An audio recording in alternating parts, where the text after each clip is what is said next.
Purvanchal university ఇది కేవలం university కాదు, మీ సక్సెస్ స్టోరీకి చిరునామా.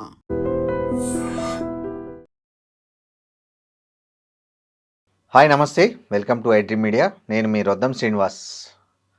తమిళనాడులో టీవీకే పార్టీ ఎవరైతే యాక్టర్ విజయ్ సంచలన విజయాన్ని నమోదు చేశాడో 2026లో, అంటే పార్టీ పెట్టిన అతి కొద్ది కాలంలో, నాకు తెలిసి ఫిబ్రవరి 2, 2024లో అతని పార్టీ అధికారికంగా నమోదైంది. ఒక 2 సంవత్సరాల్లోనే ఇవాళ దేశంలోనే కాదు ప్రపంచ రాజకీయాల్లో తనదంటూ ఒక మార్కు వేసుకున్నాడు విజయ్. ఇది ప్రాంతీయ పార్టీలకు భవిష్యత్తు లేదనుకుంటున్న తరుణంలో, ముఖ్యంగా దక్షిణాది రాష్ట్రాల్లో ప్రాంతీయ పార్టీలు రానున్న కాలంలో కనుమరుగైపోతాయా, జాతీయ పార్టీలే మొత్తం దేశాన్ని ఆక్రమించేస్తాయే అనే ఒక మేధావుల్లో కావచ్చు, రాజకీయ వర్గాల్లో కావచ్చు ఒక చర్చ జరుగుతున్న నేపథ్యంలో కొత్తగా పెట్టిన ఒక ప్రాంతీయ పార్టీ విజయ్ పార్టీ ఇవాళ 108 సీట్లు గెలుచుకొని అధికారానికి దగ్గర కావడం అనేది కొత్తగా ప్రాంతీయ పార్టీలు పెట్టే వాళ్ళలో, కొత్తగా ప్రాంతీయ పార్టీలు పెట్టాలనుకునే వాళ్ళలో, ఆల్రెడీ ఉన్న పార్టీలలో కొత్త ఆశలను చిగురింపజేసింది అనుకోవాలి. అలాంటి ఆశలు చిగురింపజేసిన వాళ్ళలో ఇటీవల కాలంలోనే తెలంగాణలో, అంటే ఏప్రిల్ 27న పుట్టినటువంటి టీఆర్ఎస్ పార్టీ కూడా ఒకటి ఉంది. కల్వకుంట్ల కవిత గారు ఆల్రెడీ అక్కడ తమిళనాడు విజయ్ గెలుపును తెలంగాణకు శుభసూచకంగా కూడా ఆమె చెప్పడం జరిగింది. అది మాకు స్ఫూర్తి అని కూడా ఆమె పేర్కొన్నారు. దీనికి సంబంధించి మనతో మాట్లాడడానికి టీఆర్ఎస్ కీలక నేత సయ్యద్ ఇస్మాయిల్ గారు మనతో ఉన్నారు. నమస్తే ఇస్మాయిల్ గారు. నమస్తే అండి శ్రీనివాస్ గారు. సార్, ఇస్మాయిల్ గారు, మీ నాయకురాలు, మీ అధ్యక్షురాలు ఎవరైతే ఉన్నారో కల్వకుంట్ల కవిత మన విజయ్ గెలుపును చాలా స్ఫూర్తి పొందిన విధంగా మాట్లాడడం జరిగింది. సో దానికి మీ పార్టీకి ఏంటి పోలిక? అసలు అక్కడ విజయ్ టీవీకే పార్టీకి, మీ తెలంగాణలో టీఆర్ఎస్ పార్టీకి ఎట్లా పోలిక? దాన్ని ఎట్లా మీరు స్ఫూర్తిగా తీసుకుంటున్నారు? దేశంలో దక్షిణాది రాష్ట్రాల్లో మరీ ముఖ్యంగా కొత్త ధనాన్ని, కొత్త రాజకీయ పంధాతో వచ్చేటటువంటి కొత్త రక్తాన్ని ఆహ్వానిస్తున్నారు. ఈ కొత్త తరం కూడా ఈ కొత్త రాజకీయాలని స్వాగతిస్తున్నారనడానికి మన నిన్న జరిగినటువంటి తమిళనాడు విజయం ఒక ఉదాహరణ. తమిళనాడులో విజయం సాధించినటువంటి నటుడు విజయ్, ఆయన ముందు రాజకీయ నాయకుడు కాదు, రాజకీయ అనుభవం లేదు, తర్వాత అక్కడికి ఆయనకి పెద్ద రాజకీయ నేపథ్యము లేదు. కానీ కొత్తగా వచ్చినాడు. ఇక్కడ ఉన్నటువంటి యువతను, తర్వాత ఇక్కడ ఉన్నటువంటి మహిళలను, ఇక్కడ ఉన్నటువంటి ప్రజలకు ఏం కావాలనేటువంటి విషయాన్ని ఆలోచించినాడు. ఒక కొత్త పందాల్లో రాజకీయ అతి తక్కువ సమయంలోనే అధికారంలోకి వచ్చినాడు. ఇవాళ తమిళనాడును మాట్లాడుకుంటున్నప్పుడు తెలంగాణను కూడా తప్పకుండా ఆ విజయానికి, ఈ తెలంగాణలో మేము కొత్తగా ఆరంభించినటువంటి రాజకీయ పార్టీ పెట్టిన సందర్భంలో ఆ విజయం వచ్చింది కాబట్టి తప్పకుండా మాకు ఒక సారూప్యత ఉంటుంది. ఏమిటి ఆ సారూప్యత అంటే, రాజకీయ అనుభవం లేకుండానే, రాజకీయాల్లో లేకుండానే కొత్తగా వచ్చిన విజయ్ తమిళనాడులో ప్రజల మనసులు చూరగొని అధికారంలోకి వచ్చినాడు. కారణం ఏమిటి? అక్కడ ఉన్నటువంటి రాజకీయాలు గతంలో నడిపిన వాళ్ళు, ప్రభుత్వంలో ఉన్నవాళ్ళు ప్రజలకు వ్యతిరేకంగా పనిచేసినారని ఏ వ్యతిరేకతో పనిచేసినారో ఆ వ్యతిరేకత పైన విజయ్ కొంత ఆశ కల్పించేటట్టుగా ప్రజల్ని చైతన్యపరిచే ప్రయత్నం చేసినాడు. ప్రజలు కూడా విజయ్ని నమ్మినారు. ఇక్కడ కూడా పుష్కర కాలంగా ఈ తెలంగాణ ప్రాంతంలో అధికారంలో ఉన్నవాళ్ళు, పాలించిన వాళ్ళు ప్రజల బాగోగులు పట్టించుకోకుండా ప్రజల ప్రయోజనాల కంటే తమ రాజకీయ ప్రయోజనాలే మిన్నా అని అనుకున్న నేపథ్యం లోపల ఇక్కడ మేము ఇవాళ కొత్తగా ఒక రాజకీయ శక్తి అవసరమైంది. అది కవితక్క రూపంలో ఏర్పడింది. కవితక్కకు రాజకీయ అనుభవం ఉన్నది, పరిపాలన చేసిన అనుభవం ఉన్నది, ఈ ఉద్యమ అనుబంధం ఉన్నది, ఇక్కడ ఉద్యమ నేపథ్యం ఉన్నది. కవితక్కకు ఈ తెలంగాణ ప్రాంతం అభివృద్ధి చెయ్యాలంటే ఏ ఏ అంశాలను స్పృశించాలి, ఏ వర్గాలని తట్టి లేపాలి, ఏ వర్గ ప్రయోజనం కోసం పనిచేయాలని ఒక గట్టి బలమైనటువంటి విశ్వాసంతో కూడినటువంటి ప్రణాళిక ఉన్నది. కాబట్టి ఇవాళ కొత్తగా వచ్చినటువంటి రాజకీయ పార్టీలకు భవిష్యత్తు లేదు అని బాగా ప్రచారం చేసుకొని ఊకదంపుడు ఉపన్యాసాలు ఇస్తూ మూస పద్ధతిలో పోయే రాజకీయాలకు ఇదిగో విజయ్ రూపంలో ఒక విజయం వచ్చింది. మాకు అంతకంటే గొప్ప అనుభవం కలిగినటువంటి నాయకురాలు మా దగ్గర కవితక్క ఉన్నది, విజయ్ కంటే మిన్నగా పరిపాలన చేయగలదని చెప్పుకొని మేము ప్రజలకు వెళ్ళడానికి మాకు ఒక కొత్త ఆశగా, ఒక ఉదాహరణగా విజయ్ కనపడతా ఉన్నది. ఇస్మాయిల్ గారు, ఇప్పుడు మీరు బాగానే ఉంది, మీరు చెప్పినవన్నీ కరెక్టే. పుష్కర కాలంగా ఇక్కడ జరిగింది అంత వాస్తవమే. కానీ ఆ పుష్కర కాలంలో 10 సంవత్సరాలు ఈమె ప్రభుత్వంలోనే చాలా కీలకమైన స్థానంలో ఉంది. కీలకంగా కూడా ఉంది ప్రభుత్వంలో. ఈమె చుట్టూ కూడా మీ నాయకురాలు చుట్టూ, కవిత చుట్టూ కూడా చాలా రాజకీయాలు కేంద్రంగా చాలా జరిగాయి. ఓకే. అలాంటి నేపథ్యం ఉన్న మీరు, విజయ్ అనే వ్యక్తి క్లీన్ ఇమేజ్ ఉన్న వ్యక్తి, మాస్ ఇమేజ్ ఉన్న వ్యక్తి, ఎక్కడ కూడా పొలిటికల్ వాసన అనేది ఇప్పటి వరకు చూడని వ్యక్తి. అతను నేరుగా చివరికి విజయ్ తన తండ్రి ఎప్పుడో తన పేరు మీద ఏదైతే పార్టీ పెట్టాడో దాన్ని కూడా కాదనుకొని కొత్తగా తనకు తానుగా ఒక పార్టీని పెట్టించుకున్న వ్యక్తి విజయ్. ఆయన ఇది. మరి ఆ ఇమేజ్, మాస్ ఇమేజు, విజయ్కున్న మాస్ ఇమేజు ఆయన సొంతంగా ఎక్కడ కులం వాడలేదు, మతం వాడలేదు, ఎవరి మీద చిల్లర విమర్శలు చేయలేదు. తర్వాత తన క్యాడర్ ఏదైతే తన చుట్టూ ఈ పార్టీ పెట్టినప్పటి నుంచి తనతో ఉన్నారో అలాంటి వారందరికీ, అంటే కారు డ్రైవర్ కొడుకు ఎమ్మెల్యేని చేశాడు, తన చార్టెడ్ అకౌంటెంట్ని ఎమ్మెల్యేని చేశాడు. అంటే అతని ఒక కొత్త వాళ్ళను తీసుకొచ్చి రాజకీయాల్లో దించాడు. జంజీ దృష్టిని ఆకర్షించాడు. మీరు చూశారు 20% అబౌవ్ తమిళనాడు ఎన్నికల్లో జంజీ ఓట్లు వేయడం అనేది కలిసి వచ్చిన అంశంగా మనం చూస్తున్నాం విజయ్కి. ఇక్కడ అలాంటి పరిస్థితి ఉందా? ఈమెకు రాజకీయ వారసత్వం ఉంది. ఈమెకు ఆ లిక్కర్ కేసు కొట్టివేసినప్పటికి కూడా అదైతే ఆ మచ్చ మీద పడింది. తర్వాత కేసీఆర్ ప్రభుత్వంలో 10 సంవత్సరాలు కీలకంగా ఉన్నారు. ఆ పోలికలు అనేది కరెక్ట్ అనిపిస్తుందా మీకు? చెప్పండి. నేను ఇక్కడ కవితక్క గురించి మాట్లాడాల్సి వచ్చినప్పుడు, కవితక్కను చూపించాల్సి వచ్చినప్పుడు చాలా స్పష్టంగా, గర్వంగా చెప్పే ప్రయత్నం చేస్తాను. ఉదాహరణ కూడా చెప్తాను. గత చరిత్రను కూడా నేనేం మరవను. కవితక్క చరిత్రను చెప్తాను. కవితక్క నడిచి వచ్చినటువంటి బాట పూలపాన్పేం కాదు. నేను గతంలో కూడా చెప్పాను. ఆమె చాలా అహర్నిశలు ప్రజల మధ్య నిలబడి పోరాడి ప్రజా సమూహాలతో కలిసి నడిచి వస్తేనే ఇక్కడ దాకా ప్రయాణం చేసింది. ఈ ఉద్యమాలు కవితక్క కొత్త కాదు, పోరాటాలు కవితక్క కొత్త కాదు, రాజకీయాలు కవితక్క కొత్త కాదు. ఈ సందర్భం లోపల రాజకీయ పార్టీ పెట్టాల్సిన పరిస్థితి రావడానికి కారణమైన వాళ్ళు అవినీతిలో కూరుకుపోయినటువంటి రాజకీయ పార్టీలు, ప్రజల్ని విస్మరించినటువంటి రాజకీయ పార్టీలు, ప్రజా క్షేత్రంలో నిలబడి వాళ్ళ కోసం గొంతు విప్పడానికి కూడా ఇష్టపడినటువంటి రాజకీయ పార్టీలు ఉన్నప్పుడు అనివార్యంగా కొత్త రాజకీయ పార్టీ పెట్టాల్సి వచ్చింది. మీరు అడిగినటువంటి ప్రశ్నలో తమిళనాడుకును కవితక్కకు పోలిక చేస్తున్నప్పుడు రాజకీయ వారసత్వం విజయ్కి లేదు, కానీ రాజకీయ వారసత్వం కవితక్కకు ఉన్నది. అవునన్నా కాదన్నా ఇది నిజం. ఏ రకమైన రాజకీయ వారసత్వం ఉందంటే, తండ్రి నుంచి వచ్చిన రాజకీయ వారసత్వం గురించి కవితక్క మాట్లాడదలుచుకోవట్లేదు, మాట్లాడి మేము ముందుకు పోవాలనుకోవట్లేదు కూడా. ఉద్యమ నేపథ్యం ఉన్నటువంటి రాజకీయ వారసత్వం ఉంది. ఇక్కడ ఏ రాజకీయాలంటే తెలంగాణ సాయుధ పోరాటం నుంచి స్ఫూర్తి పొందినటువంటి నాయకత్వం, వారసత్వం ఉన్నది. ఆ వారసత్వం కవితక్కకు కూడా అబ్బింది. ఇక్కడ సంస్కృతి సాంప్రదాయాల వారసత్వం పుష్కలంగా ఉన్నది. ఆ వారసత్వం కవితక్కకు కూడా అబ్బింది. ఇక్కడ త్యాగాల పునాదుల నిర్మాణం కోసం ప్రాణాలు అర్పించినటువంటి అనేక మంది త్యాగధనుల స్ఫూర్తి ఉన్నది. ఆ స్ఫూర్తి కవితక్కను ముందుకు నడిపిస్తూ ఉన్నది. ఇవాళ ఈ ప్రజలకి మేలు చేయకుండా ప్రజల్ని వంచినటువంటి ప్రభుత్వాల పనితీరు ఏదైతే ఉందో దాంట్లో నుంచి వచ్చిన ప్రజా ఆగ్రహం రూపంలో మరో ఉద్యమం రూపొందించేటువంటి క్రమం లోపల కవితక్క మాత్రమే ఆశాకిరణంగా ఉండడం అనేది, ఈ సందర్భంలో కవితక్క ప్రజల నుంచి దూరం కాలేదు, ప్రజల వెంట నడిచి ప్రజలకు బాసటగా నిలవడం కోసం అనివార్యంగా ఆమె కొత్త రాజకీయ శక్తిని పెట్టాల్సిన పరిస్థితి వచ్చింది. ఇది క్లియర్. మూడవది మీరు అన్నట్టు ఆయన జంజిన్ సంబంధించిన మన కొత్త యువతను ఆకర్షించేటటువంటి ప్రయత్నంలో విజయ్ ఏ ప్రయత్నం అయితే చేసినాడో ఆ ప్రయత్నాన్ని మేము సంవత్సర కాలంగా మొదలుపెట్టి ఉన్నాం. ఆ విషయాన్ని మేము గ్రహించినాము కాబట్టి యువత నిరాశలో ఉన్నది. యువకులంతా నిరాశలో ఉన్నారు, నిస్పృహలో ఉన్నారు. ఈ ప్రభుత్వం ఏ రకంగా ఆదుకునేటట్లేదు, ఉద్యోగాలు ఇవ్వడం లేదు, విద్యలో అవకాశాలు కల్పించడం లేదు, ఉపాధి అవకాశాలు మెరుగుపరచడం లేదు. తర్వాత రేపటి భవిష్యత్తుకు సంబంధించినటువంటి గొప్పగా కలలు కన్నా మేము ఈ ప్రాంతంలో ఉన్నటువంటి ప్రభుత్వం మాకు చేదోడుగా వాదోడుగా నిలిచే పరిస్థితి లేదని ఇక్కడ నిస్పృహలో ఉన్నప్పుడు ఆ విషయాన్ని పక్కాగా గ్రహించింది కవితక్క. ఇక్కడ యువతను తట్టి లేపడంతో పాటు ఆ యువత మనసులో ఉన్నటువంటి భావాల్ని కనుక్కునే ప్రయత్నం చేసి వాళ్ళతో కలిసి అనేక ప్రజా ఉద్యమాలు ఈ సంవత్సర కాలంగా జరిగినాయి.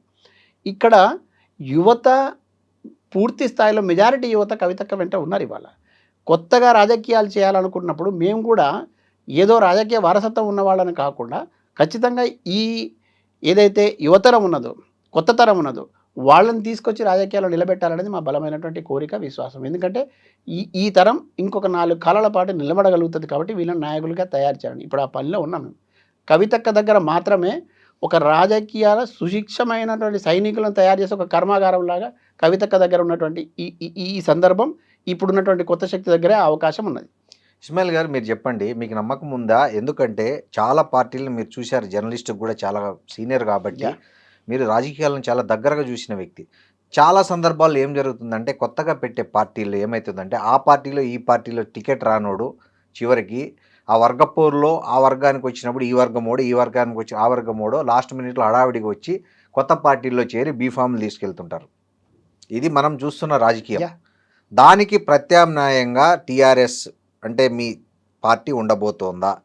లేదు పాత చింతకాయ పచ్చడి నాగానే ఆ క్షణంలో చివరి క్షణంలో డబ్బున్నోడో ఆ పార్టీలో ఈ పార్టీలో టికెట్ దొరకనోడో వచ్చి మీద పడితే మీరు బీఫామ్లు ఇచ్చేసి మాకు వాళ్ళకు ఏం తేడా లేదని నిరూపించుకునే అవకాశం ఉందా?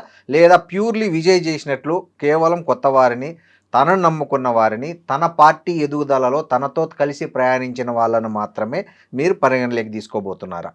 2 విషయాలండి. ఒకటి, కవితక్క ఇప్పుడు ఏర్పాటు చేసినటువంటి ఈ కొత్త రాజకీయ శక్తి ఏదైతే ఉన్నదో ఇది స్వచ్ఛమైనటువంటి రాజకీయాల్ని చేస్తుంది, స్వచ్ఛమైనటువంటి రాజకీయ నాయకుల్ని తయారు చేస్తుంది.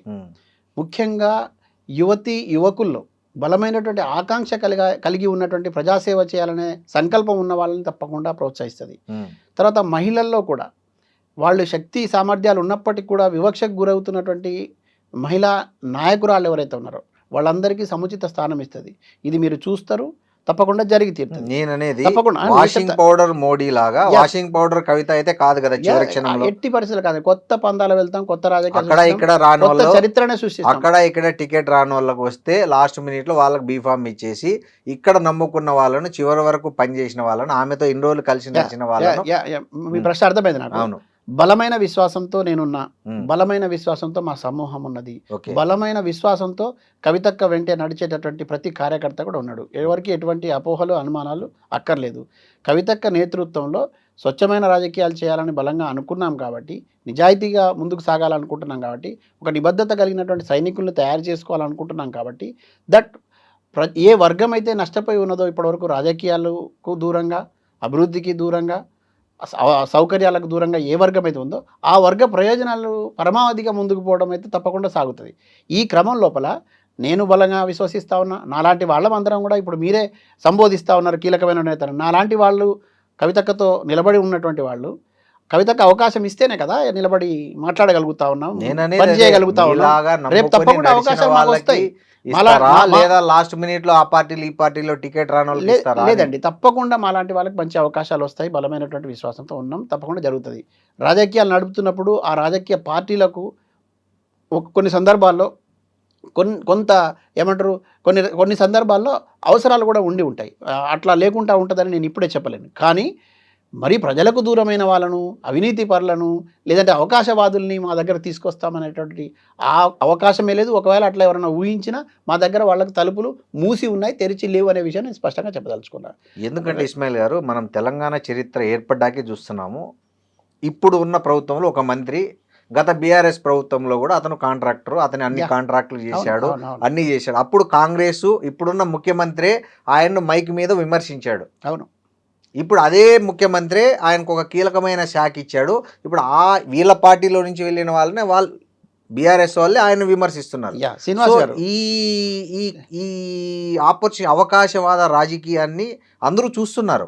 ఇప్పుడు ఇంతకు ముందు అంటే డిజిటల్ మీడియా లేదు, ఎవరేం మాట్లాడినారో తెలిసేది కాదు. ఇప్పుడు ప్రతిదీ వీడియో, మీరేం మాట్లాడుతున్నారో నేనేం మాట్లాడుతున్నారో ప్రతిదీ వీడియో సాక్ష్యం ఉంటుంది. నేను అనలేదు ఇది అనేక లేదు. ఇప్పుడు నేననేది అంతకంటే భిన్నమైన రాజకీయాలు చేసే దమ్ము ధైర్యం మీ పార్టీకి ఉన్నాయా? ఖచ్చితంగా ఉన్నాయి. కవితకు మాత్రమే ఆ ధైర్యం ఉన్నది, కవితకు మాత్రమే ఆ సత్తా ఉన్నది, కవితకు మాత్రమే ఆ శక్తి ఉన్నది. నిజాయితీ కలిగిన రాజకీయాలు చేయగలిగినటువంటి ఏకైక నాయకురాలు కవితక్కగా ఉండబోతుంది. మీరు అది ఆచరణలో కూడా చూపిస్తాం. ఇవాళ మేము వెళ్తున్నటువంటి మార్గంలో ఎదురవుతున్నటువంటి సవాళ్ళను అధిగమిస్తూ వెళ్ళే క్రమం లోపల ఇటువంటి అన్నీ వస్తూ ఉన్నాయి. వాటిని కొట్టుకుంటూ ముందుకు వెళ్తూ ఉన్నాం. మీరు ఇందాక చెప్పినట్టు అందులో ఉన్న మంత్రి మళ్ళీ ఇందులో మంత్రిగా ఉన్నాడు, అక్కడ అవినీతికి పాల్పడినాడు, ఇక్కడికి వచ్చి ఇదైతే ముఖ్యమంత్రి ఎవరైతే ఉన్నారో ఆ ముఖ్యమంత్రిని విమర్శించి వచ్చి మళ్ళీ ముఖ్యమంత్రి పక్కన కూర్చున్నారు అంటున్నారు కదా. 100% అందుకే ఇటువంటి పరిణామాలు జరగవద్దని, ఇంత నీచమైనటువంటి ఇంత దిగజారుడు రాజకీయాలు వద్దనే మేము కొత్త రాజకీయ శక్తిని తీసుకొస్తున్నాము. ఈ కొత్త రాజకీయ శక్తి వీటన్నిటికీ ఈ రకమైనటువంటి అవకాశవాద రాజకీయాలని పక్కకు నెడుతుంది. అవసరాల కోసం రాజకీయాలు చేసే వాళ్ళను అసలు రాజకీయాల్లో ఉండనివ్వము, అంటే మా ప్రభుత్వంలో ఉండనివ్వము మేము అధికారంలో. తర్వాత ఏ ప్రజలనైతే వంచినారో, ఏ ప్రజలనైతే మోసగించినారో మళ్ళీ మా దగ్గరికి వచ్చి ఆ ప్రయత్నం చేయడానికి చేసే ప్రయత్నాలు కూడా మేము తిప్పికొడతాం, వాళ్ళని దరిదాపులో కూడా రానివ్వం. ఇది క్లియర్. కవితక్క మొదటి రోజు నుంచి స్పష్టంగా ఉన్నారు, ఈ రోజు కూడా చాలా స్పష్టంగా ఉన్నారు. మా నాయకత్వంలో తీసుకున్నటువంటి నాయకులనే ఒక్కొక్కరిని చాలా జాగ్రత్తగా ఏరి కోరి మరీ ఆమె శిక్షణ ఇచ్చి మరీ ముందుకు పంపుతున్నారు. అలాంటప్పుడు రేపు ప్రభుత్వం అధికారంలోకి ఉండేటప్పుడు ప్రజలకు జవాబుదారీగా ఉండాలి. కాబట్టి ఈ టైప్ వాళ్ళని పెట్టరు. తప్పకుండా ప్రజలను అంటి పెట్టుకొని ఉండి వర్గ ప్రయోజనాలు, అంటే ఏ వర్గం అయితే అధికారానికి అవసరాలకు దూరంగా ఉన్నదో, ఏదైతే విస్మరించబడిన వర్గం ఉందో ఆ వర్గాలకు న్యాయం చేయాలనేది కదా మా ఉద్దేశం. కాబట్టి ఆ రకమైనటువంటి ఆలోచనతో ముందుకు పోతాం తప్ప అవకాశవాదానికి తావే లేదు. అవసరాల కోసం రాజకీయాల్లోకి వచ్చే వాళ్ళని రానివ్వము. మళ్ళీ చెప్తున్నా, అవినీతి రహిత సమాజ నిర్మాణం మా టీఆర్ఎస్ లక్ష్యము. అవినీతికి ఆస్కారం లేకుండా ప్రతి పేదవాడికి దగ్గర కావడానికి సంబంధించిన పాలన అందించడం కవితక్క లక్ష్యం. ఇది చాలా స్పష్టం. ఇస్మాయిల్ గారు, మీరు 5 హామీలు ఇచ్చారు పార్టీ ప్రకటన రోజు. అందులో ఒకటి అంటే జనాలకు బాగా దగ్గరైంది కేజీ టు పీజీ ఉచిత విద్య ఈవెన్ ప్రైవేట్లో అనేది చాలామందికి నచ్చింది. అది ఆనెస్ట్గా మాట్లాడుకోవాలంటే అది నచ్చింది. కాకపోతే అందులో మీరు ఒకటి ఇచ్చారు, 5 లక్షల ఉద్యోగాల భర్తీ అన్నారు. అంటే అది సంవత్సరానికా లేదా 5 ఏళ్ల పరిపాలన కాలంలోనా? పాంచజన్యం పూరించింది మా కవితక్క. అవును. ఈ పాంచజన్యంలో 5 హామీలు మా పార్టీ ఆవిర్భావ సభ రోజున సగర్వంగా ప్రకటించింది మా కవితక్క. అవును. ఈ 5 ఒకటి విద్య, 2 వైద్యం, 3 యువతకు ఉపాధి అవకాశాలు, 4 రైతే రాజ్యం చేసేటటువంటి ప్రయత్నం, 5వది సామాజిక న్యాయ తెలంగాణ. ఈ 5 అంశాల మీద కూడా నేను క్లుప్తంగా మీకు అర్థమయ్యేటట్టు చెప్తాను. ఒకటి, ఉచిత విద్యకు సంబంధించి ఈ తెలంగాణ ప్రాంతంలో సంపూర్ణమైనటువంటి అక్షరాస్యత సాధన దిశగా మా ప్రయత్నాలు ఉంటాయి. మీరు అంటే నాకు ఇక్కడ ఒక డౌట్ అండి, ఉచిత విద్య ప్రైవేట్ స్కూళ్ళలో ఎట్లా ఇస్తారంటే మీరు రీఎంబర్ అక్కడికే వస్తున్నా. మీరు మొదటి తరగతి నుంచి మొదలుకొని ఒక పీజీ దాకా, పిహెచ్డి వెళ్ళేదాకా తప్పకుండా ప్రభుత్వం భరిస్తుంది ఆ ఖర్చులను. ప్రభుత్వ పాఠశాలల్లో, ప్రైవేట్ పాఠశాలకు వెళ్ళినా, ప్రైవేట్ కళాశాలకు వెళ్ళినా, లేదు ఈ దేశం విడిచి ఇంకో దేశం వెళ్ళి చదువుతానని చెప్పినా కూడా తప్పకుండా ప్రభుత్వమే దాన్ని భరిస్తుంది. దాంట్లో ఎటువంటి అనుమానం లేదు, అపోహలు లేవు, దాన్ని కన్ఫ్యూజన్స్ కూడా లేవు. కన్ఫ్యూజన్స్ క్రియేట్ చేయకండి. రెండవ అంశం, చదువుకోవడానికి తనకు స్తోమత లేదు కాబట్టి తనకు ఆలోచనలు ఇట్లా ఉన్నాయి, నాకు ఈ రకమైన సృజన ఉన్నది, నేను ఈ సృజనాత్మకతను ఆవిష్కరించి ఈ దేశానికి, రాష్ట్రానికి ఉపయోగపడతానటువంటి సంకల్పం ఉన్న విద్యార్థులకు తప్పకుండా మా వైపు నుంచి ప్రోత్సాహకరం ఉంటుంది. దాన్ని ప్రత్యేకంగా కూడా పరిగణిస్తాం. రెండో అంశం, ఆరోగ్యానికి సంబంధించి. ఈ ఆరోగ్యానికి సంబంధించిన దాంట్లో కూడా ఇప్పటివరకు మీరు గతంలో ఒక ముఖ్యమంత్రి 2 లక్షల వరకు ఆరోగ్యాన్ని కాపాడేటటువంటి దానికి పథకం పెట్టినారు. తర్వాత వచ్చినటువంటి ముఖ్యమంత్రి 10 లక్షల వరకు భరిస్తానని చెప్పినారు. కానీ మేము మళ్ళీ చెప్తా ఉన్నాం, అన్లిమిటెడ్గా ఈ రాష్ట్రంలో ఉన్న ప్రతి పౌరుడి ఆరోగ్య పరిరక్షణ ఈ ప్రభుత్వం తీసుకుంటుంది. అది ఖచ్చితంగా అక్కడ చెప్పినారు, చేసి తీరుతారు. దాని పద్ధతులు ఎట్లా, దాని విధి విధానాలు ఏంటంటే మేము ఇప్పుడు రివీల్ చేసే అవకాశం లేదు, చెయ్యం కూడా. ఎందుకనంటే ఈ ప్రభుత్వం ఇప్పుడు మమ్మల్ని కాపీ కొట్టే ప్రయత్నం చేస్తుంది. మేము ప్రజలకు ఖచ్చితంగా చేసి చూపించాలని అనుకుంటున్నాం. మూడవది ఇదేండి, ఇప్పుడు ఒక చిన్న డౌటు, ఇప్పుడు మీరు ప్రైవేట్ స్కూళ్ళల్లో చదివే వాళ్ళకి ఫీజులు భరిస్తాము అనేది మీ, అప్పుడు ప్రభుత్వ స్కూళ్ళల్లో ఎవరు చదువుతారు? మొత్తం అందరూ తీసుకెళ్ళి ప్రైవేట్ బడులు వేస్తారంటే అది నేనేమంటున్నా ప్రైవేటు వాటి వైపే మొగ్గు చూపేటటువంటి ఈ తరుణం లోపల ఎందుకు ప్రైవేట్ని అనుసరిస్తున్నారు? ప్రభుత్వంలో పాఠశాలల్లో సౌకర్యాలకు సంబంధించి అవును. కానీ, లేదంటే ప్రభుత్వం అవలంబిస్తున్న విధానాలు అక్కడ సరిగా లేక, సౌకర్యాలు లేక, నాణ్యమైనటువంటి విద్యను అందించేటటువంటి అవి లేక, ఇటువంటి పరిస్థితులు కొన్ని చోట్ల ఉన్నాయి కాబట్టి వాటి వల్ల పక్క చూపులు చూపిస్తున్నారు.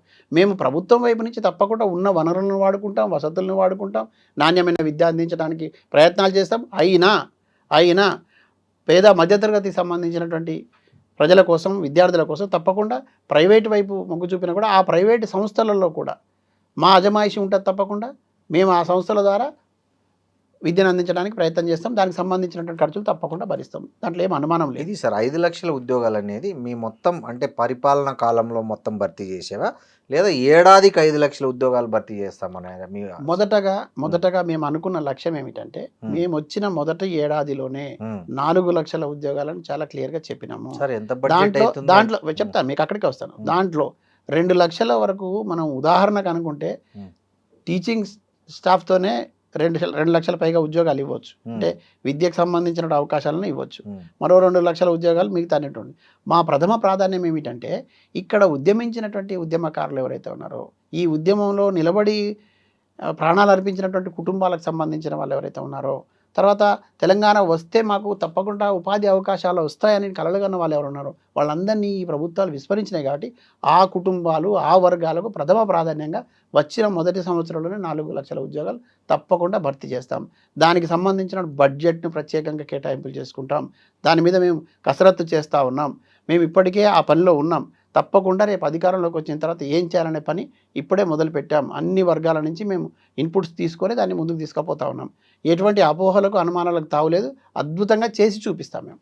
సార్ ఇస్మాయిల్ గారు, ఇక్కడ అంటే మీకు ఫీడ్బ్యాక్, మీ పాంచజన్య ఫీడ్బ్యాక్ మీకు ఎట్లా వచ్చిందో కానీ, యాజ్ ఏ జర్నలిస్ట్గా నాకేమొచ్చిందంటే, చాలామంది మహిళల నుంచి మద్యపాన నిషేధాన్ని చాలామంది మహిళలు ఎక్స్పెక్ట్ చేశారు.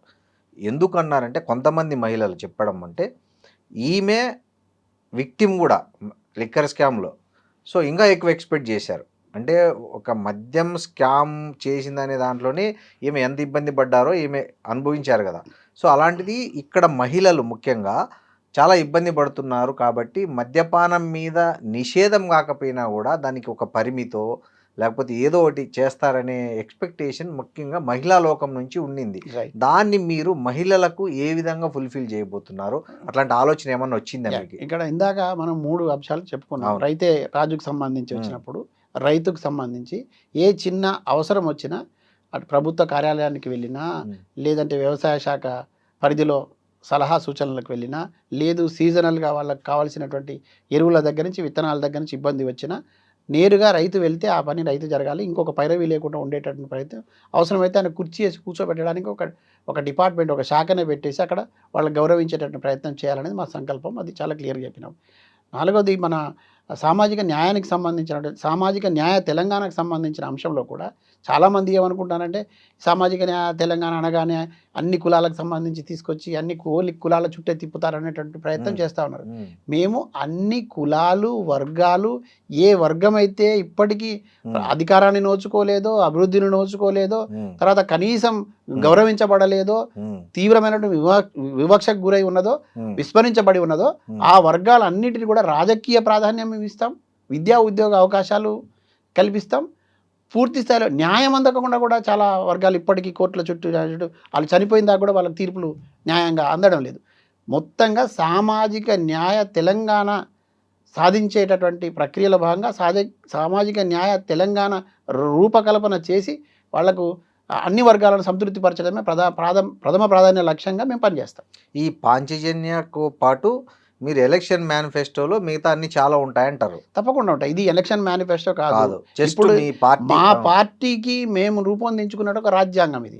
మా పార్టీ మేము రేపు ప్రజల ముందుకు వెళ్ళడం కోసం, ప్రజల్లో అంటే ఒక మహిళా అధ్యక్షురాలుగా ఉన్న పార్టీలో మహిళలకు ఏముంది అక్కడ స్పెషాలిటీ అనే ఒక వాదన వినిపిస్తుంది. మళ్ళీ చెప్తా ఉన్నా, మొదటగా విద్యార్థులు అనుకున్నప్పుడు కేవలం పురుషుల్లాగానే ఆలోచిస్తా ఉన్నాం మనం. విద్యార్థులు అవును, విద్యార్థినుల్లో కూడా అద్భుతమైన ప్రతిభా పాఠవాలు చూపించే విద్యార్థులు ఉంటారు. దాంట్లో కేవలం చదువులకు మాత్రమే కాదు, సాంకేతికంగా అనేక రంగాల్లో ప్రతిభా పాఠవాలు చూపెట్టిన వాళ్ళందరికీ ప్రోత్సాహకరం ఉంటుంది. మహిళలు అందులో కూడా వస్తారు. ఉపాధి అవకాశాలకు వచ్చినప్పుడు యువతలో కూడా యువకులు ఉంటారు. యువత అనగానే చాలామందికి మనకు బాగా పురుషాధిక్య సమాజంలో పెరుగుతున్నాం కాబట్టి మనం అటు ఆలోచించాం. ఇప్పుడు మళ్ళీ చెప్తా ఉన్నా, ఈ 2 వివక్ష లేకుండా, లింగ వివక్ష లేకుండా అందరికీ సమానమైనటువంటి అవకాశాలు కల్పించే ప్రయత్నం చేస్తాం. మహిళలు ఉన్నారు కదా. రైతు అనగానే రైతు అంటే ఓన్లీ పురుషులనే మనం పరిగెడుతున్నాం. కానీ ఇంట్లో మన అమ్మనో అక్కనో తోడ్పాటు లేకుండా వ్యవసాయం జరగదు. నాగలి పట్టినా విత్తనాలు వేయడానికి మనమే కావాలి, కోతకు వేయడానికి మహిళలే కావాలి. తర్వాత రైతు కూడా అక్కడుండి పని చేయించే విషయంలో భర్త భార్య ఇద్దరు కలిసి కూడా రైతులుగానే ఉంటారు కదా. కానీ భర్తను మాత్రం రైతు అంటున్న భార్యని లెక్క చేయడం లేదు కదా. వాళ్ళ శ్రమను దోచుకుంటున్నాం, కనీసం వాళ్ళకి గౌరవం ఇవ్వడం లేదు. ఇక్కడ కూడా మహిళలకు సంబంధించిన అంశం ఉన్నది. రాజకీయ ప్రాధాన్యతలో కూడా వీళ్ళను పరిగణలోకి తీసుకోవాల్సిన అవసరం ఉన్నది. వీటన్నిటితో పాటుగా ఎన్నికల సమయం లోపల మేనిఫెస్టో కూడా రూపొందించేటప్పుడు అనేక అంశాలు ఆ సందర్భంలో వస్తాయి. ఇప్పటికే మేము ఒక రాజకీయ పార్టీగా అవతరించేటప్పుడే 50 అధ్యయన కమిటీలు వేసి గ్రామాన తిరిగి ఆ గ్రామంలో ఉన్నటువంటి అన్ని వర్గాలకు సంబంధించినటువంటి ప్రజల ప్రయోజనాలు చేకూర్చే విధంగా అక్కడ ఉన్నటువంటి సమస్యల మీద వాళ్ళు కోరుకుంటున్నటువంటి అంశాల మీద క్షుణ్ణంగా అధ్యయనం చేసి రిపోర్ట్లు ఇచ్చి వాటి ద్వారా తీసుకున్నదే ఈ పాంచజన్యం. అందులో నుంచి పుట్టిందే ఈ పాంచజన్యం. కవితక్క చాలా దురదృష్టితో ఆలోచిస్తూ ఉన్నారు. కవితక్క భవిష్యత్తుని నిర్మించాలని కలలు కంటా ఉన్నారు. కవితక్క సస్యశ్యామల తెలంగాణగా మార్చాలనేది ఆమె ప్రథమ లక్ష్యం. ఇక్కడ యువకుల్ని ఎట్లయితే అభివృద్ధి చేయాలనుకుంటున్నారో మహిళల్ని కూడా రాజకీయ రంగంలోకి తీసుకొచ్చి కూడా అట్లనే నిలబెట్టి వాళ్ళ ద్వారా పాలనా సైతం అందించాలనే కలగంటున్నారు కవితక్క. కాబట్టి అద్భుతంగా ఆలోచించేటటువంటి ఈ సందర్భం లోపల కొన్ని అసంబద్ధమైనవి, కొన్ని జీర్ణించుకోలేని ఆరోపణలు కూడా చేస్తూ ఉన్న వాళ్ళకి నేను ఏమంటున్నానంటే, చేసే వాళ్ళని చేయనివ్వండి, చేసే వాళ్ళకు అవకాశం కల్పించండి. సంకల్పం బలంగా ఉన్నది, బలమైన విశ్వాసంతో ముందుకు పోతూ ఉన్నది, తర్వాత ధైర్యంగా ఎదుర్కొంటూ ఉన్నది, ప్రజలే ప్రాణంగా పెట్టుకొని ముందుకు పోతున్నటువంటి సందర్భం కనపడతా ఉన్నది. మీరందరూ వైఫల్యం చెందినారు కాబట్టే కదా ఇప్పుడు కొత్త రాజకీయ శక్తి పెట్టాల్సి వచ్చింది. గతంలో ఉన్నటువంటి పాలకులు ఆ పని చేసి ఉంటే మాకు అవసరమే ఉండేది కాదు కదా. కాబట్టి ఇవాళ ఒక కొత్త పద్ధతిలో ముందుకు పోతున్నప్పుడు క్రమం లోపల ఒక స్వచ్ఛమైన రాజకీయ పందాన్ని ఎంచుకొని ముందుకు పోతున్నప్పుడు పనిచేసే వాళ్ళని ప్రోత్సహించడానికి ప్రయత్నం చేయండి. పనిచేసే వాళ్ళకి సహేతుకమైనటువంటి సలహాలు సూచనలు ఇవ్వండి అనేది నా విజ్ఞప్తి. సార్, ఇక్కడ ఒక ఫండమెంటల్ క్వశ్చన్ ఏంటంటే, టీఆర్ఎస్ అనే పేరు పట్ల చాలా వివాదం నడుస్తుంది. ముఖ్యంగా ఈమె ఫ్రెష్గా రాజకీయాలు చేయాలనుకున్నప్పుడు తన తండ్రి మొదట స్థాపించిన టీఆర్ఎస్ పార్టీనే ఎందుకు సెలెక్ట్ చేసుకున్నారు?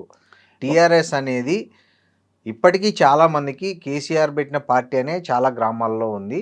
సో కాబట్టి అది కలిసి వచ్చే అంశమే కదా. ఇది ఇండైరెక్ట్గా తన తండ్రి వారసత్వాన్ని, తన తండ్రి రాజకీయ పలుకుబడిని వాడుకోవడంలో భాగం కాదా, ఇది కుట్ర కాదా అనేవాళ్ళు ఉన్నారు. రెండోది ఏమంటున్నారు, తెలంగాణ సెంటిమెంటును ఏదైతే రెచ్చగొట్టి అప్పట్లో వాళ్ళందరినీ ఐక్యం చేసినది టీఆర్ఎస్ పార్టీ, ఆ సెంటిమెంట్ను వాడుకోవడానికి ఈమె తెలివిగా టీఆర్ఎస్గా మార్చుకున్నారు పార్టీని అనేది ఇది. అసలు ఏంటి, అసలు టీఆర్ఎస్ అనేది మీరు అనుకొని వచ్చిన పార్టీనా, లేకపోతే మీరు ఆప్షన్లో 5, 6 ఇస్తే ఒకటిగా సెలెక్ట్ అయిందా? మీరు దాని ఎట్లా జరిగిందో కొంచెం చెప్పండి. రైట్, తప్పకుండా. నేను జ్ఞానవంతులుగా ఆలోచించమని అడుగుతా ఉన్నా. జ్ఞానవంతులుగా కొంచెం చదివో జ్ఞానవంతులతో తెలుసుకొనో మాట్లాడమని కూడా నేను ఈ సందర్భంగా అడుగుతా ఉన్నా.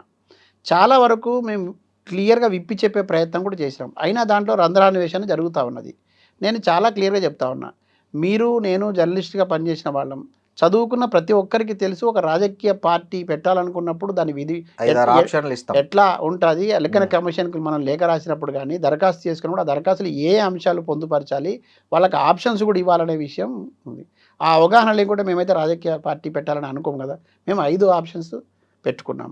దాంట్లో తప్పకుండా 5 ఒకటి తెలంగాణ రక్షణ సేనగా కూడా పెట్టినాం. కానీ నిర్ణయించే అధికారం ఎన్నికల కమిషన్కి ఉంటుందా, మనకుంటుందా? ఎన్నికల కమిషన్ మినిమం లేకుండా చాలామంది మాట్లాడుతున్నారు. అది ఎట్లా మిస్ అవుతున్నారో అర్థం కావట్లేదు. కేవలం వీళ్ళ మీద అది గుప్పించాలి ఆరోపణలు అనే భావన ఉంటుంది. ఎన్నికల కమిషన్ తీసుకున్న నిర్ణయాన్ని మేము కూడా వహిస్తూ ఉన్నాం. ఒకటి, ఎస్, అందరిలాగానే మాకు కూడా కొంత కలిసి వచ్చింది.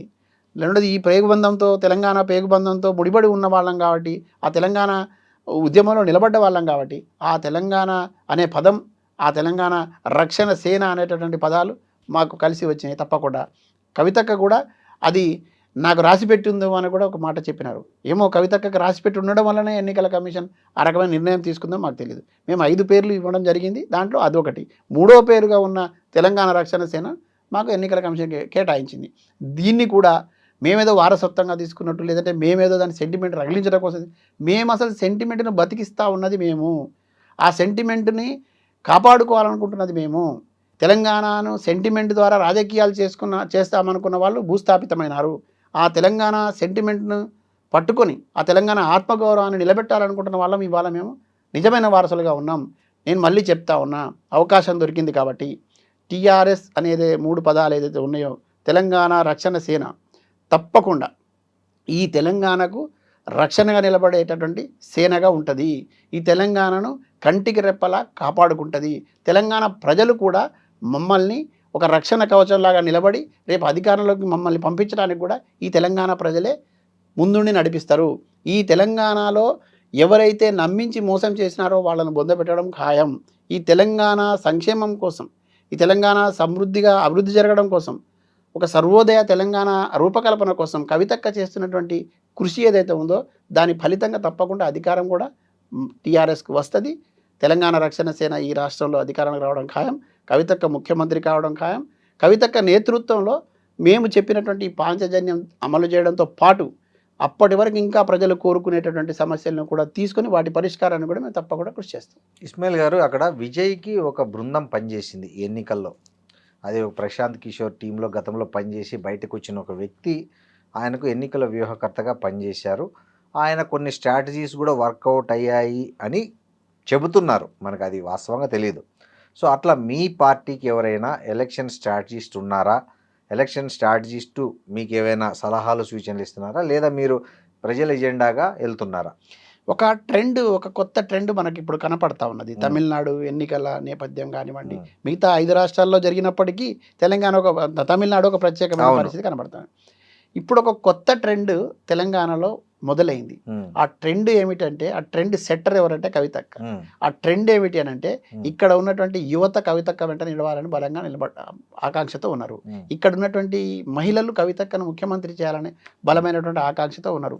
ఇక్కడ ఉన్నటువంటి అణగారిన వర్గాల ప్రజలకు సంబంధించిన కోరిక కూడా బలంగా కవితక్కను ముఖ్యమంత్రిగా చూడాలని ఉంది.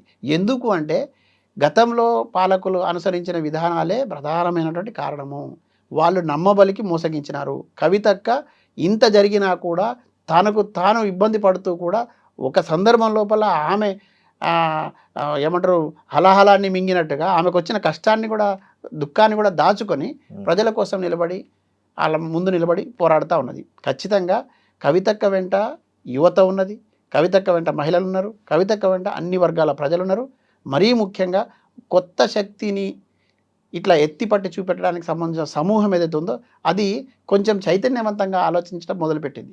ఈ అన్ని ఆలోచనల సమూహమే రేపు తప్పకుండా కవితక్కను ముందు నిలబడుతుంది. ట్రెండ్ ఏమిటంటే యువత ఖచ్చితంగా కవితక్కను సీఎంగా చూడాలనుకుంటుంది. కవితక్క వెంట బలమైనటువంటి యువత ఉంది. ఆ యువత ఉన్నటువంటి ఆలోచనలు, సృజనాత్మకమైన ఆలోచనలే మమ్మల్ని నడిపిస్తూ ఉన్నాయి.